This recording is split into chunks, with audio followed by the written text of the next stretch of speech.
who came in, and obviously you brought him in from junior college. You expected him to be able to help this football team, and he certainly has. Has his progression kind of gone the way you had hoped? I mean, he told me he was told he'd be the starter just the week before the first game, and has his progression been kind of on schedule, or sooner, slower? How has that gone in your mind? Well, if we recruit a junior college player, we hope that they come in and play right away. He did the work in the spring, has done the work in camp, and like you had mentioned, he earned that starting job probably a week before the season began, and so I would say it's as expected, and he's done a nice job there so far. Now, correct me if I'm wrong. And this is obviously offensive linemen. They need time to develop, get stronger. But I think Zach's the first one, at least to start that from you and coach and this coaching staff to start. Now, you had some guys leave. You've had some injuries. It's not because of you haven't been able to recruit offensive linemen, but what are we seeing from Zach, at least as far as, whether it's the physical attributes, even the mental attributes that you,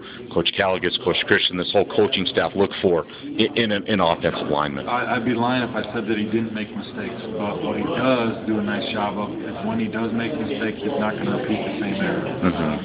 He's learned probably quicker than a lot of our kids have, just because he's in that film room all the time. He studies himself, and like I said, when he does make an error, we very rarely ever see the same mistake twice. And is that kind of what you kind of see in a lot of the offensive linemen, whether they've seen the field or not? I mean, I know Daniel Fleischman's saw some time, is working into the rotation, and a lot of these other guys, is that kind of does he kind of fit the mold of what you're looking for, whether it's a center, a tackle, a guard, or Zach? Yeah, he does. I mean, he's a kid. He's a hardworking kid. He takes coaching. He like I said, he makes minimal errors. He communicates on the front line. So, just because of a lot of things we do, those offensive linemen have to do a great job of communicating with one another, calling out points, and things like that. And Zach stepped in and done that. He asked the right questions, which tells us, he has a pretty good understanding of what we're trying to get done topically, and those are things that, I don't want to say better than others, but he's definitely done. What we expect our starters to do, those are the things he's doing. How has this Mississippi boy adapted to Laramie? He certainly says it's been different. How has he adapted to that from your standpoint? His family's been up here a couple times, which I think has helped. They were up for the first game, and I believe his grandparents came up as well, and then his parents were here last week. But I know that the climate is different. He mentions how cold he is sometimes, but when he came on his visit, it was cold. I mean, he knew it's not something that he didn't expect. I think it's more of maybe that he didn't believe us, but he's fine with it in terms of adapting to it and things like that. But it is a little bit of an adjustment for him in the South. I believe last spring was the first time he saw snow ever in his life. He knows what to expect of him. Jim, I know a lot was made last year when Wyoming went back and played Toledo, your alma mater, about what it would be like and everything. But now you're going back to play Bowling Green. Now, isn't Toledo and Bowling Green, those are pretty big rivals, right? Yeah, is Bowling Green the big rival for Toledo? Bowling Green is a rival. It's about 25 miles between the two cities. Where we stayed last year is actually closer to Doy Perry than it is the Glassville, and so that's a big rivalry. They play, Toledo and Bowling Green play for the Peace Pipe, I think it's called. Gotcha.